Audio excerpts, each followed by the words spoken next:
Qué bueno estar en casa y verles crecer de una manera tan hermosa y saber que no solo es la multiplicación de números, sino también un crecimiento profundo en sus corazones y echando raíces hermosas en la roca inconmovible que es nuestro amado Jesús, Señor y Salvador.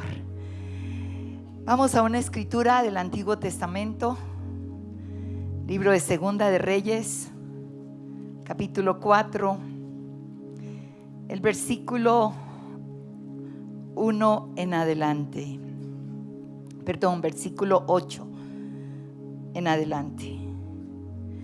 Dice: aconteció también que un día pasaba Eliseo por Sunem, y había allí una mujer importante que le invitaba insistentemente a que comiese, y cuando él pasaba por allí, venía a la casa de ella a comer. Y ella dijo a su marido: he aquí ahora yo entiendo que que siempre pasa por nuestra casa es varón santo de Dios. Yo te ruego que hagamos un pequeño aposento de paredes y pongamos allí cama, mesa, silla y candelero, para que cuando él viniere a nosotros se quede allí. Aconteció que un día vino él por allí y se quedó en aquel aposento y allí durmió. Entonces dijo a Giezi su criado: llama a esta sunamita. Y cuando la llamó, vino ella delante de él.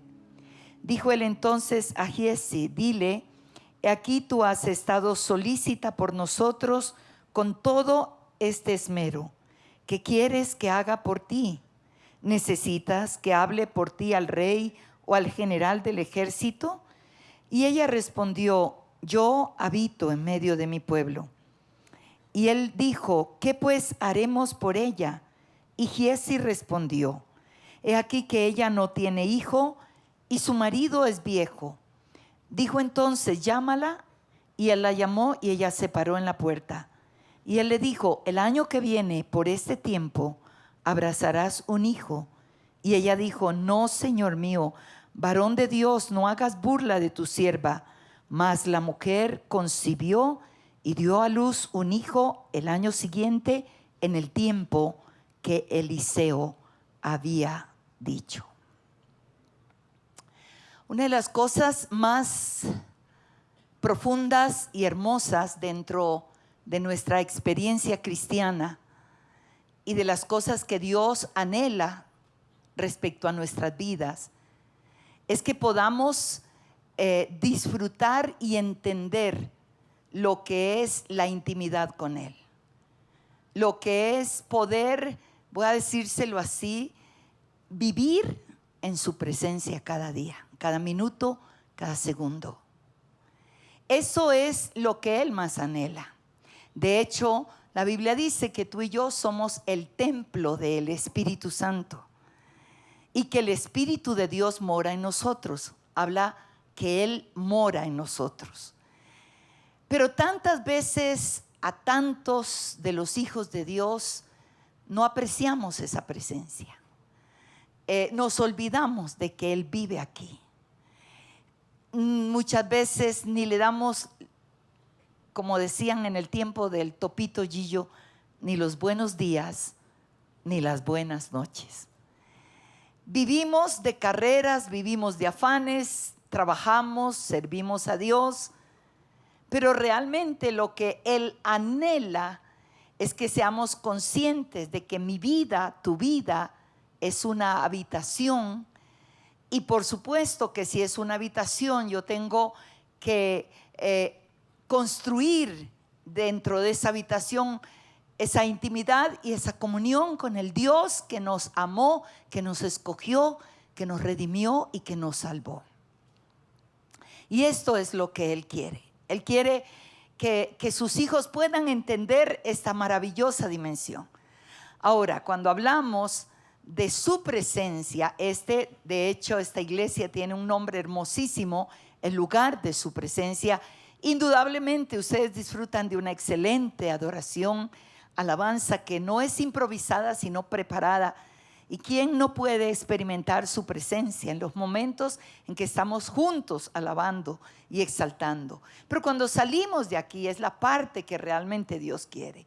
Que todos los días de tu vida sean caminar en esa maravillosa presencia, porque tú eres su habitación.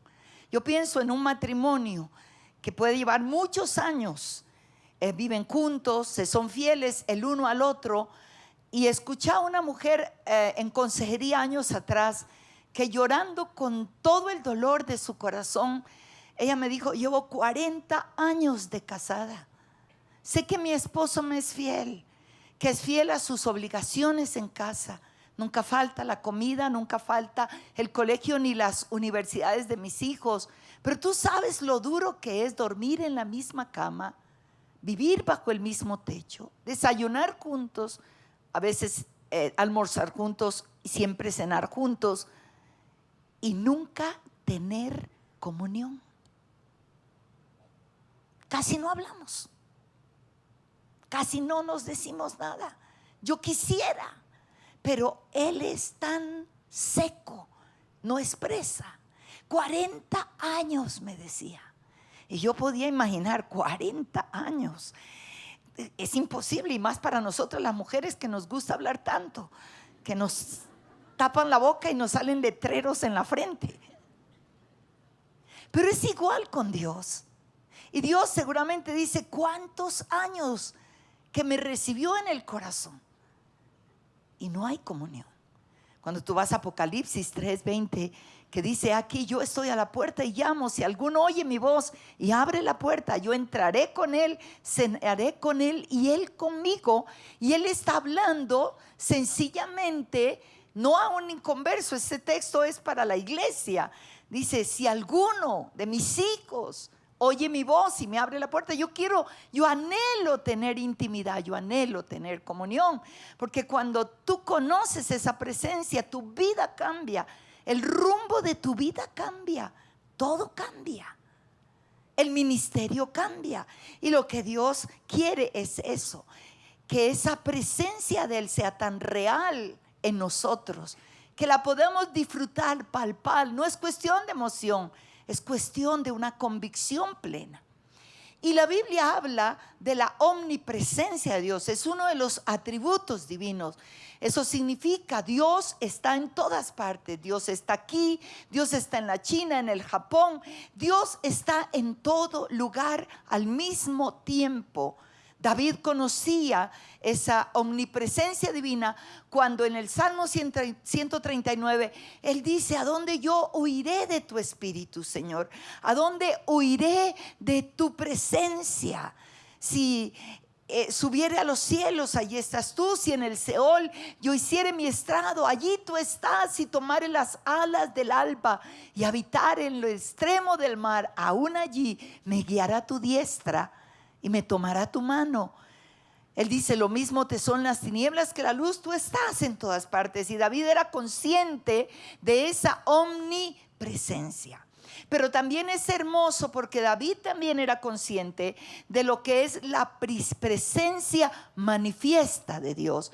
Es una diferencia entre la omnipresencia, que sabemos que Él está en todas partes, a la presencia manifiesta de Dios. ¿Qué es esa presencia manifiesta? Es cuando Él se manifiesta a tu vida y a mi vida en diversas maneras de su carácter. Tenemos un Abraham que lo conoció como el Dios de paz, como el Dios proveedor, como el Dios altísimo, como el Dios todopoderoso. Una comunión y una intimidad tan profunda que tenía Abraham con Dios, que lo podía conocer en diferentes facetas de su carácter. Y esto es la vida cristiana. Es cuando realmente yo puedo caminar en esa presencia, saber que Él está allí, que su manifestación es como si lo pudiera tocar, y aunque no lo tocara, saber que está, poderme comunicar con Él, tener una relación de intimidad. Ese es el punto al cual Dios quiere llevarnos, que su manifestación divina esté sobre mi vida, esté sobre mi familia, esté sobre mi hogar, esté sobre el ministerio. Y ese es el punto. Allí yo podré disfrutar todo lo que Él quiera que yo haga, por difícil que sea. Hay 3 actitudes que uno encuentra en la palabra respecto a esa presencia manifiesta. Por ejemplo, está la actitud de quienes anhelan esa presencia manifiesta. David era uno de los que anhelaba esa presencia manifiesta de la cual te estoy hablando. El Salmo 27, versículos 4 y 5, dice David: una cosa he demandado a Jehová y esta buscaré, que esté yo en la casa de Jehová todos los días de mi vida, para contemplar la hermosura de Jehová y para inquirir en su santo templo, porque Él me esconderá en su tabernáculo en el día del mal y me ocultará en lo reservado de su morada, y sobre una roca me pondrá en alto. Y si vas al capítulo 21 del mismo Salmo, el libro de Salmos, el versículo 6 también vuelve a mencionar eso. Dice: porque lo has bendecido. Está hablando de Él. Comienza ese salmo diciendo: el rey se alegra en tu poder. Y luego dice: porque lo has bendecido para siempre y lo llenaste de alegría con tu presencia. Y Salmo 31, versículo 20, también David está expresando eso y dice: en el secreto de tu presencia los esconderás de la conspiración del hombre. David era uno que amaba esa presencia manifiesta. Toda su vida, cuando tú la estudias, es realmente de una presencia manifiesta. Moisés en Éxodo 33 también él dijo: si tu presencia no ha de ir conmigo, no nos saques de aquí. Yo lo único que quiero, Señor, es tu presencia. Tus milagros son lindos, maravillosos, pero lo único que yo quiero es tu presencia. Entonces encontramos en la Biblia personas que anhelan vivir, caminar en esa presencia. ¿Anhelas tú esa presencia? Bueno, por lo menos 10 la anhelan. Gracias a Dios. ¿La anhelas tú? Ya por lo menos son 50, Señor. ¿La anhelas tú? Pero también encontramos personas que son indiferentes a la presencia de Dios. Claro que no está hablando de ti para nada. Y cuando tú vas a un texto que yo usé la última vez que prediqué aquí, 1 Samuel capítulo 7, versículo 1 al 3, simplemente déjame decirte, hablando del arca, ¿recuerdan cuando prediqué sobre Cabot e Icabod? Y dice que llevando el arca la pusieron en la casa de Abinadab, y estuvo el arca, que era símbolo de la presencia de Dios, estuvo 20 años y no pasó nada. Eso fue una actitud indiferente a la presencia de Dios. Y hay otros que no solamente son indiferentes, hay otro grupo de personas que no quieren esa presencia, que no tienen el deseo por esa presencia. Saben que está aquí, pero les da lo mismo Chana que Juana. Génesis capítulo 3, versículos 8 al 10, antes de volver al texto que leímos. Génesis 3, versículos 8 al 10 fue cuando Adán y Eva pecaron, y dice: y oyeron la voz de Jehová Dios que se paseaba en el huerto al aire del día, y el hombre y su mujer se escondieron de la presencia de Jehová Dios entre los árboles del huerto. El versículo 10 o 9 dice: mas Jehová Dios llamó al hombre y le dijo: ¿dónde estás tú? Y él respondió: oí tu voz en el huerto, tuve miedo porque estaba desnudo y me escondí. En este momento Adán y Eva, que habían mantenido una intimidad tan preciosa con Dios, para este momento es triste que Adán y Eva estaban escondidos de esa presencia que anteriormente para ellos había sido una bendición. Y también lo encontramos en el libro de Jonás, en el capítulo 1, Jonás, el profeta que fue escogido por Dios para anunciar a Nínive una confrontación con su arrepentimiento, su pecado y su arrepentimiento, dice el capítulo 1, versículo 1 al 3, vino palabra de Jehová a Jonás, hijo de Amitai, diciendo, levántate y ve a Nínive, aquella gran ciudad, y pregona contra ella, porque ha subido su maldad delante de mí. Y el 3 dice, y Jonás se levantó para huir de la presencia de Jehová a Tarsis, y descendió a Jope, y halló allí una nave que partía para Tarsis, y pagando su pasaje, entró en ella para irse con ellos a Tarsis, dígalo conmigo, lejos, lejos de la presencia de Dios. Hasta pagó un pasaje para irse lejos de la presencia de Dios. Así es que tenemos tres actitudes. Una de dos hombres que la anhelaban esa presencia y darían todo por esa presencia. Otros indiferentes y otros que no querían, que huían de esa presencia.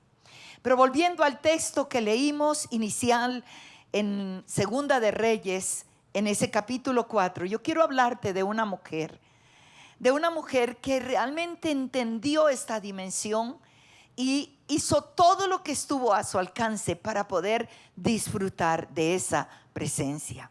Cuando el versículo 8 comienza hablando de esta mujer, es interesante que no dice su nombre, solo dice de dónde era y la llama por el nombre de la ciudad, la mujer de Sunén o la Sunamita. Era una mujer importante, era una mujer casada, tenía una importancia en medio de su pueblo, era apreciada, era estimada. Y la historia comienza así. Ella quiso construirle al profeta Eliseo una habitación. Y lo vemos en el versículo 8. Dice, aconteció también que un día pasaba Eliseo por Sunem, y había allí una mujer importante que le invitaba insistentemente a que comiese. Y cuando él pasaba por allí, venía a la casa de ella a comer. Lo que me gusta es que dice que esta mujer, cuando vio al profeta, le dijo a su esposo, invitémoslo a comer. Es varón de Dios. Y le insistió. Parece que Eliseo al principio dijo no o no se puede, pero ella insistentemente hasta que obtuvo lo que quería. Cuando una mujer insiste, es cosa seria. Si no lo sabe, mire a su esposa y dígale, lo creo. Insistentemente, ella insistió hasta que el profeta aceptó, y el profeta entonces aceptó comer con ellos en casa. Pero luego ella fue más allá. Ella conocía que el varón era un varón de Dios, y me gusta la expresión que dice, y era un varón santo. Ella tenía una capacidad espiritual y le dijo a su marido en el versículo 9, aquí ahora conozco yo y entiendo que que siempre pasa por nuestra casa es varón santo de Dios. Yo te ruego que hagamos un pequeño aposento de paredes y pongamos allí cama, mesa, silla, candelero, para que cuando él viniere a nosotros se quede en él, se quede en una habitación que nosotros le queremos construir. Ella quería ya no una visitación. Hay una diferencia entre una visitación y hay diferencia entre permanecer en una casa. Usted puede recibir una persona de visita y la persona se siente agradada cada vez que viene de huésped, pero de pronto su huésped le dice, bueno, yo quisiera quedarme aquí ya en su casa definitivamente. Ahí se complican las cosas. Pero esta mujer estaba pensando, yo no quiero tener al profeta solo comiendo, solo de vez en cuando. Marido, que él venga a casa, que él se quede con nosotros en casa.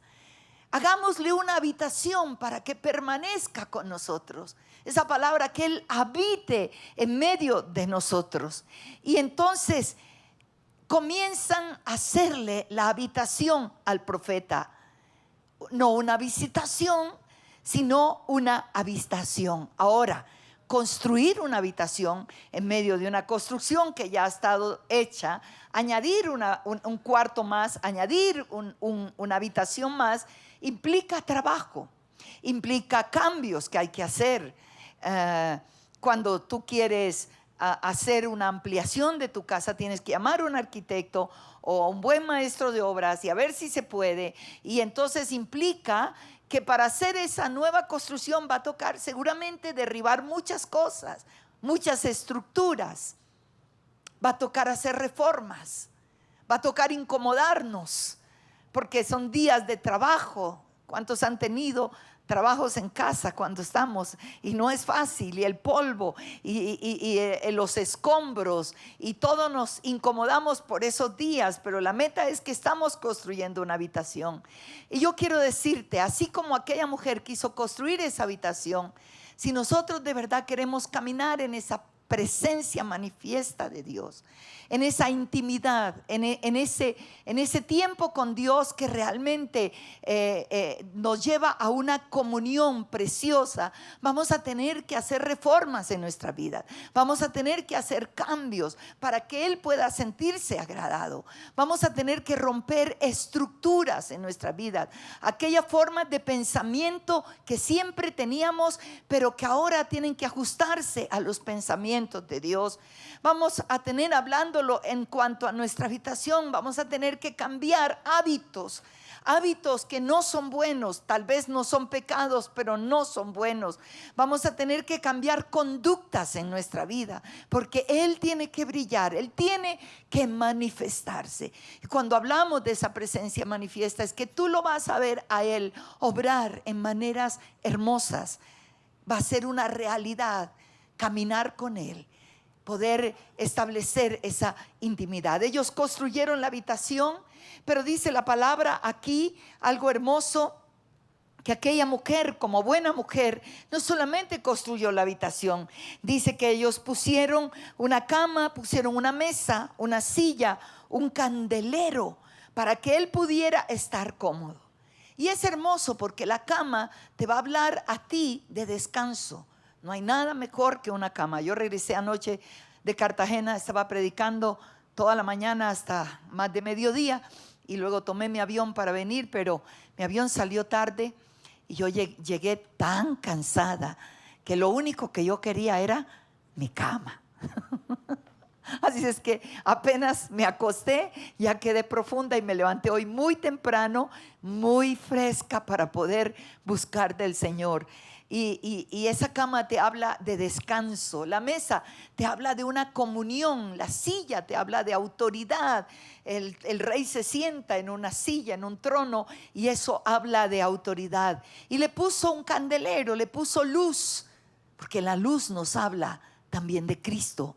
Él es la luz. Y entonces, cuando tú has construido ese aposento, cuando has puesto todas las cosas necesarias y quitado de tu vida todo lo innecesario, tú vas a poder caminar en esa dimensión de paz, en esa dimensión de autoridad. Tú vas a poder caminar en esa dimensión de comunión y de comunicación con Dios. Tus oídos se van a abrir y por eso tú escuchas a personas decir: y Dios me habló, y Dios me dijo. ¿Pero cómo te habló? Bueno, tú aprendes a oír su voz. Tú aprendes a oír su voz en el sentir, en el murmullo de las aves, en tantas cosas. Tú aprendes a oír su voz y tú sabes que es Dios y nada más que Dios. Yo viajo mucho a México. Es un país que tengo mucho en mi corazón y Dios ha abierto tantas puertas y me ha unido de una manera muy preciosa con el pueblo mexicano. Así es que viajo mucho. Anteriormente había que sacar cada viaje visas y era un problema porque como viajo a otras naciones, entonces hay que mirar que el pasaporte esté desocupado para poderlo meter, y era un calvario. Valía la pena, pero era un calvario. Y con el tiempo descubrí que cuando viajamos a Los Ángeles a ver a nuestro hijo, un día al regresar ya no tenía tiempo y mi hijo me dijo: saca la visa aquí en Los Ángeles. Y la sacamos allí y me la dieron por un año múltiple.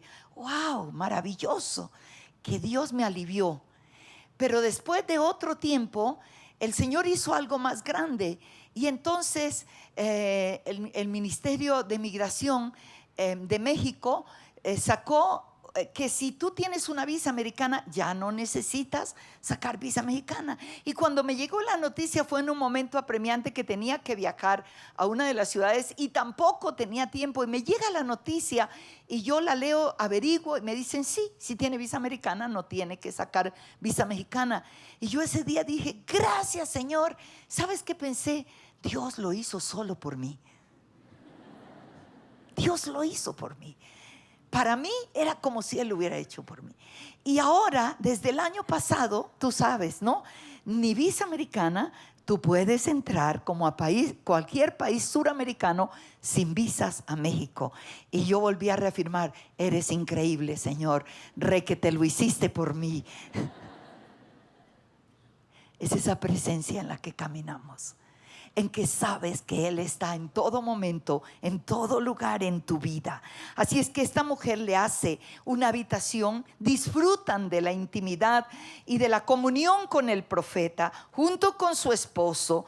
Y entonces esa construcción de esa habitación, amados, ella no buscó ser bendecida. Ella lo único que quería era servirle al profeta y que el profeta tuviera comodidad y que el profeta pudiera tener comunión e intimidad con ellos, con su esposa y con ellos. Pero Dios, siempre que le construimos una habitación, siempre que preparamos este corazón para vivir en esa presencia manifiesta, créelo que Dios siempre va a traerte bendición. Y Dios trajo bendición a esta mujer a través del profeta. Y el profeta, después de ver toda la atención, le dice al siervo, hagamos algo por la mujer, llámamela, voy a preguntarle qué necesita que yo haga por ella. Y la llama y le dice, ¿quieres que yo vaya al rey? ¿Se te ofrece algo, alguna exención de impuestos, cualquier cosa? ¿Qué quieres que yo haga por ti? Tengo palanca con el rey, con el general del ejército. ¿Necesitas protección o algo? Y aquella mujer dijo, no necesito nada. Yo ocupo un lugar en mi ciudad. O sea, era una mujer de influencia. Ella también tenía una relación con el rey y con el ejército y todo. Y Eliseo se rasca la cabeza y dice, ¿y qué hacemos por ella? Y Eliseo tenía el siervo que era Giezi. Y Giezi parece que era un bochinchero de 7 suelas. Era de esas personas que se dan cuenta de todo lo que pasa alrededor. Era un sapito. Y cuando él dijo, ¿qué hacemos? Y Giezi le dijo, ¿sabes qué? Ella no ha tenido hijos porque su marido es viejo. Sabía hasta la causa. Y no ha podido tener hijos. Y el profeta dice, llámala. Y entonces el profeta, cuando ella llega, le dice, mujer, el año que viene, por este tiempo, tú abrazarás un hijo. Y le dice, tu recompensa es que tu esterilidad termina. Y yo te voy a bendecir, Dios te va a bendecir con un hijo. Y ella le dice, no hagas burla de mí, por favor, porque seguramente había anhelado ese hijo, pero había tapado ya ese deseo y ese anhelo. Y dice, no hagas burla de mí. Dice, no, es verdad, el año que viene tú tendrás un hijo. Y Dios bendice a esta mujer con un hijo. Dios bendice su casa.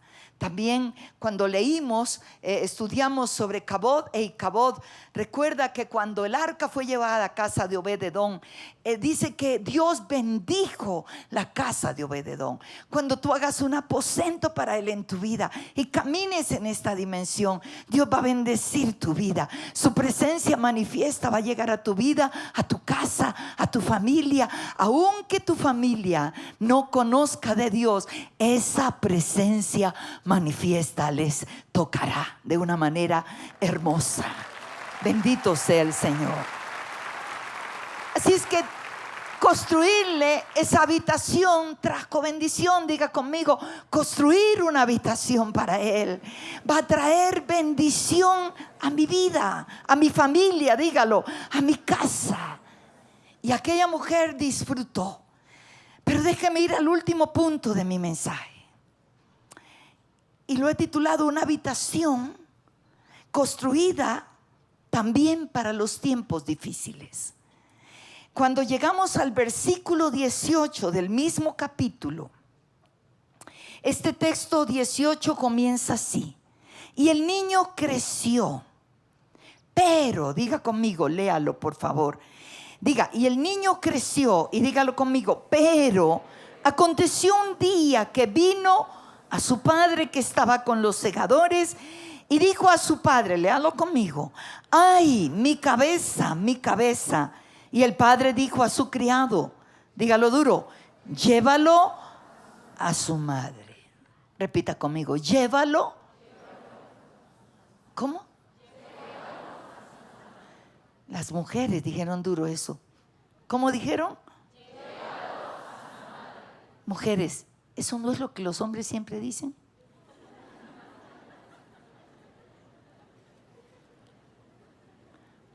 Mami, papi, ¿será que puedo hacer? Dígale a su mamá.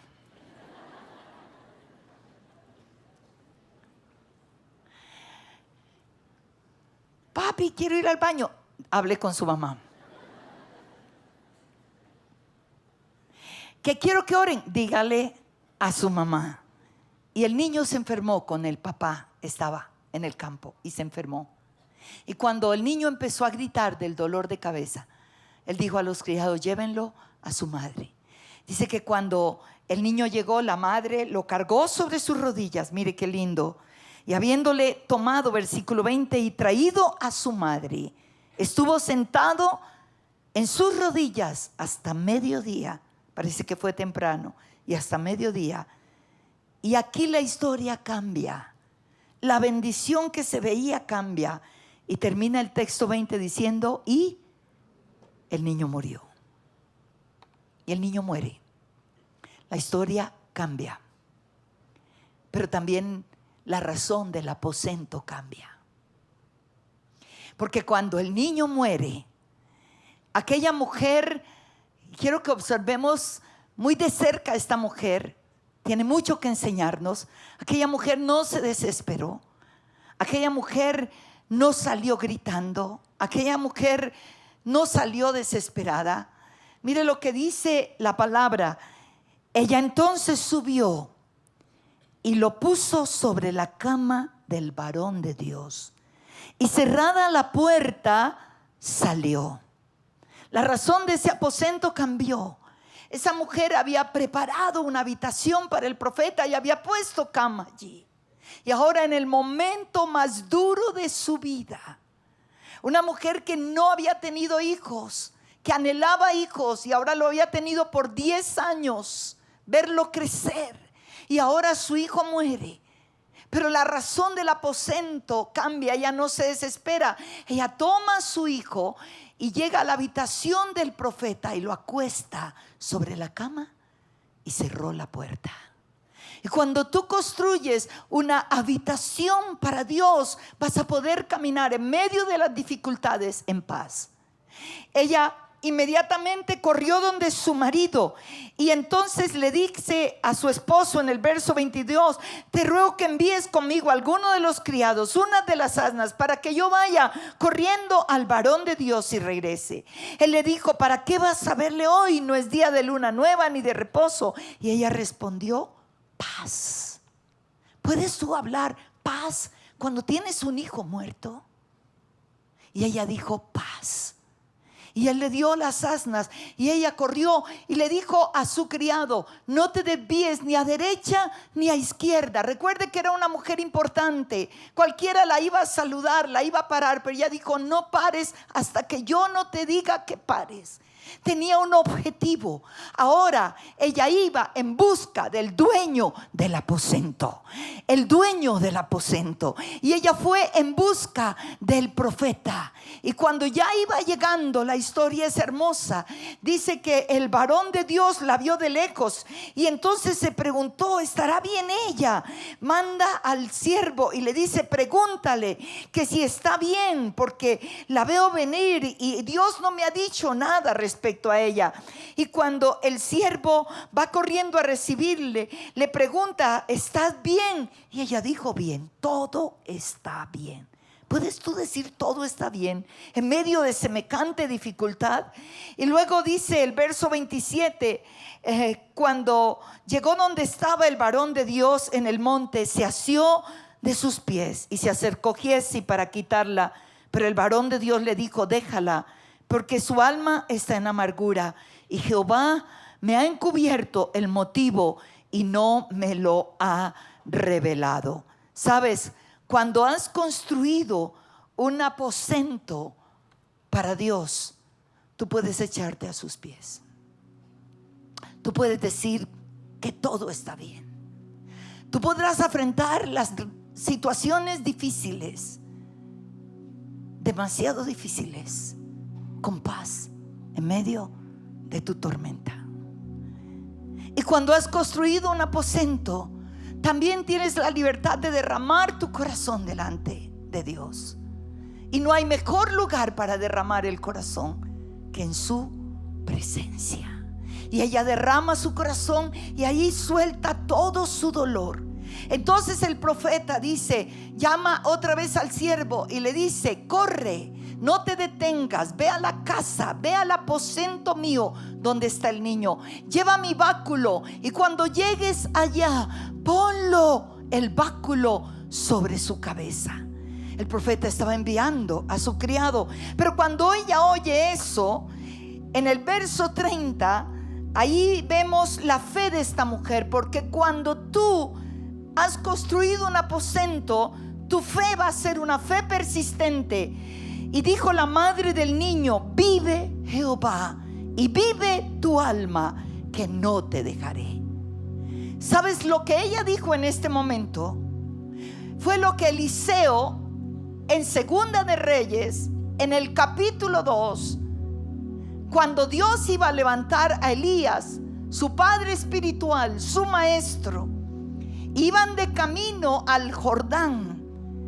Y cuando Eliseo se pegó de Elías, al llegar a Gilgal, Elías le dijo: quédate en Gilgal. Y él le dijo: vive Jehová y vive tu alma, que no te dejaré. Y en Betel le repite lo mismo, y en Jericó le repite lo mismo, hasta que Elías tiene que decirle: ¿qué es lo que quieres? Y él dijo: que la doble porción del Espíritu de Dios que está sobre ti venga sobre mí. Y esta mujer le dice las mismas palabras: vive Jehová y vive tu alma, que no te dejaré. En una palabra, Eliseo, yo no quiero al siervo, yo no estoy buscando al siervo, yo te estoy buscando a ti. No es el siervo, no quiero tu báculo, te quiero a ti. Y eso es una exhortación para nosotros, porque sabes, a veces andamos corriendo detrás de los hombres, buscamos la ayuda de los hombres, buscamos que otros oren por nosotros, buscamos el pañuelo del ungido que nos toque, buscamos la mano del ungido que sea puesta sobre nosotros para que caigamos y el milagro se ha hecho. Pero sabes, Dios lo único que quiere es que le busques a Él y que te agarres de Él con tal desesperación que digas: no te dejaré hasta que me bendigas, no te voy a dejar. Inmediatamente el profeta, terminando la historia, versículo 31, él entonces se levantó y la siguió. Y dice que el Giezi acababa de regresar ya. Mientras Eliseo iba, Giezi regresaba, y lo que Giezi le dijo: no pasó nada, no podía pasar nada. Y el profeta llegó a la habitación, se acostó sobre el niño, se puso 7 veces sobre el niño, hasta que el niño estornudó. Y dice la palabra que estornudó 7 veces y el niño vivió. Y él dijo: llama a la mujer. Y la mujer llegó y le dijo: aquí está tu hijo. Y Dios le devolvió su hijo otra vez. Es hermoso porque la mujer se tira a los pies del profeta antes de agarrar su hijo y llora de gratitud. Muchas veces clamamos a Dios, Dios nos responde y salimos corriendo con la respuesta, pero nos olvidamos de darle gracias y de alabarle y adorarle por lo que Él ha hecho. Hoy el Señor quiere decirte: que Él puede dar vida a lo que está muerto. Que cuando tú le construyes esa habitación, cuando tú mantienes esa dimensión de su presencia, tus sueños pueden resucitar, tu matrimonio puede resucitar, tus negocios pueden resucitar, tu hijo perdido que no quiere saber nada puede resucitar, tu esposo que está muerto espiritualmente puede resucitar. Necesitas venir al profeta con mayúscula y Él lo hará. Padre, te damos gracias. Queremos construirte una habitación. Queremos pedirte que tu Espíritu Santo traiga anhelos intensos, profundos, de poder entender que somos tu templo y que lo único que queremos y anhelamos es vivir y habitar en una dimensión maravillosa de tu presencia, porque así nuestros sueños pueden resucitar y todo aquello que está muerto, que parece que no hubiera vida, puede ser devuelto a la vida. Queremos construirte una habitación, Señor.